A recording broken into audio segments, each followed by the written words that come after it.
ದೆಹಲಿಯ ಕರ್ನಾಟಕ ಭವನದಲ್ಲಿ breakfast meeting ನಡೆದಿದೆ. ತಮ್ಮ ಆಪ್ತರ ಜೊತೆ ಬ್ರೇಕ್ಫಾಸ್ಟ್ ಸೌದಿದ್ದಾರೆ ಮಾಜಿ ಸಿಎಂ ಸಿದ್ದರಾಮಯ್ಯ. ಬ್ರೇಕ್ಫಾಸ್ಟ್ ಸಭೆಯಲ್ಲಿ ಶಾಸಕ ಕೋನರೆಡ್ಡಿ, ಹೊನ್ನಣ್ಣ, ಟಿಬಿ ಜಯಚಂದ್ರ, ಅಶೋಕ್ ಪಟ್ಟಣ್, ರಿಜ್ವಾನ್ ಅರ್ಷದ್, ಅಪ್ಪಾಜಿ ನಾಡಗೌಡ, ರಹೀಂ ಖಾನ್ ಸೇರಿ ಹಲವರು ಭಾಗಿಯಾಗಿದ್ದಾರೆ. ಬೆಂಗಳೂರಿನತ್ತ ಹೊರಟಿರುವ ಮಾಜಿ ಸಿಎಂ ಸಿದ್ದರಾಮಯ್ಯ ಇದಕ್ಕೆ ಮುಂಚೆ ಈಗ ದೆಹಲಿಯಲ್ಲಿ ಬ್ರೇಕ್ಫಾಸ್ಟ್ ಮೀಟಿಂಗ್ ಆಗಿದೆ. ಮೀಟಿಂಗ್ನಲ್ಲಿ ಸಿದ್ದರಾಮಯ್ಯ ಅವರ ಆಪ್ತ ಶಾಸಕರು ಭಾಗಿಯಾಗಿ ಮಾಜಿ ಸಿಎಂ ಜೊತೆಲಿ ಬ್ರೇಕ್ಫಾಸ್ಟ್ ಸವದಿದ್ದಾರೆ.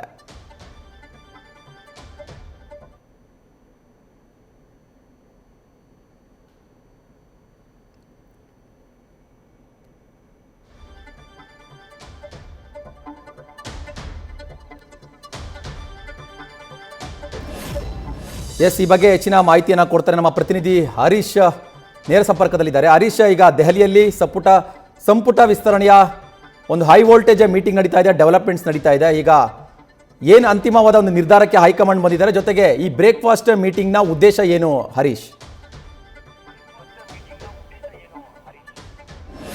ಬಹಳ ಮುಖ್ಯವಾಗಿರುವಂತದ್ದು ರಾಜ್ಯ ಸಚಿವ ಸಂಪುಟ ವಿಸ್ತರಣೆಗೆ ಸಂಬಂಧಪಟ್ಟಂಗೆ ಕಸರತ್ತು ದೆಹಲಿಯಲ್ಲಿ ಮುಂದುವರೆದಿದೆ.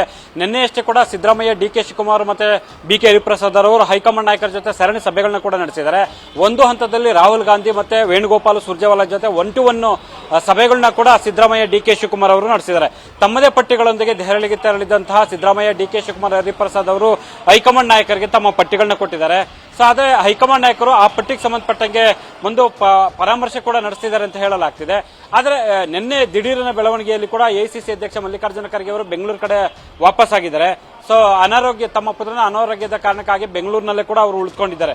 ಇದೆಲ್ಲದ ನಡುವೆ ಸಭೆ ಅಪೂರ್ಣಗೊಂಡಿರುವಂತಹ ಕಾರಣಕ್ಕಾಗಿ ಸಚಿವ ಸಂಪುಟ ವಿಸ್ತರಣೆ ಅನ್ನುವಂಥದ್ದು ಸದ್ಯಕ್ಕೆ ನೆನೆಗುದಿಗೆ ಬಿದ್ದಂತೆ ಕಾಣಿಸ್ತೈತೆ. ಆದ್ರೆ 1-2-3 ದಿನಗಳಲ್ಲಿ ಮತ್ತೆ ಆ ಪಟ್ಟಿಯನ್ನು ಅಂತಿಮಗೊಳಿಸಿ ಅದನ್ನು ಮತ್ತೆ ಎಲ್ಲ ಪ್ರಕ್ರಿಯೆಗಳನ್ನ ಮುಗಿಸುವಂತ ಸಾಧ್ಯತೆ ದಟ್ಟವಾಗಿದೆ ಅಂತ ಹೇಳಲಾಗ್ತಿದೆ.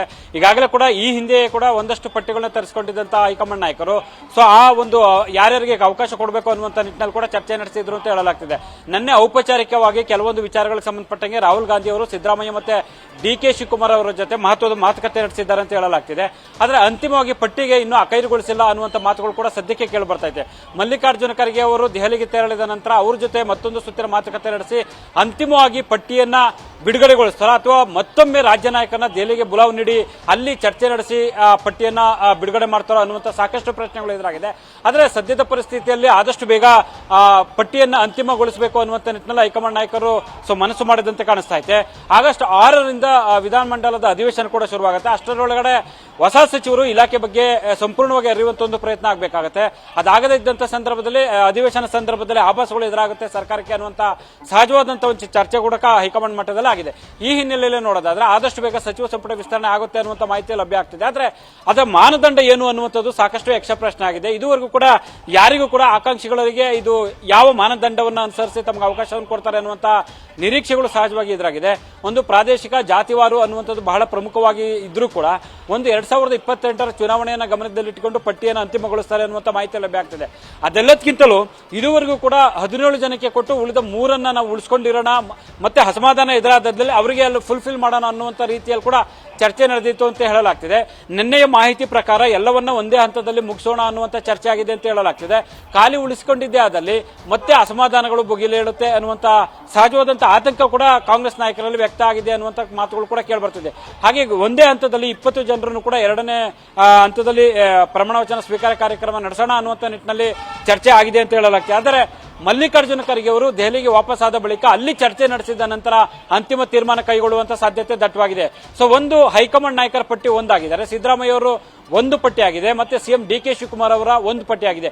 ಈ 3 ಪಟ್ಟಿಗಳನ್ನ ಅಳೆದು ತೂಗಿ ನೋಡಿ ಅಂತಿಮವಾಗಿ ಹೈಕಮಾಂಡ್ ನಾಯಕರು ಒಂದು ಪಟ್ಟಿಯನ್ನು ಪ್ರಕಟಿಸ್ತಾರೆ ಅಂತ ಹೇಳಲಾಗ್ತಿದೆ.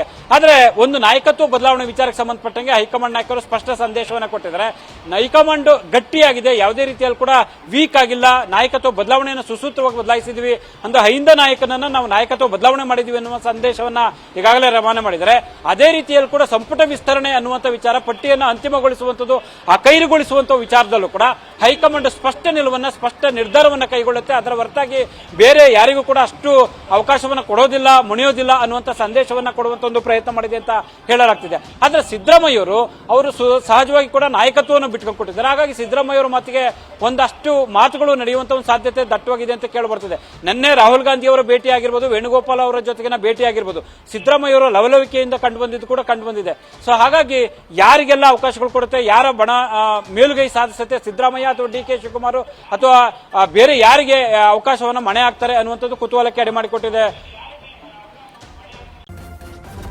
ನ್ಯೂಸ್ ಫಸ್ಟ್ ನಿರ್ಭೀತಿಯಿಂದ ನಿಮ್ಮ ಪರವಾಗಿ.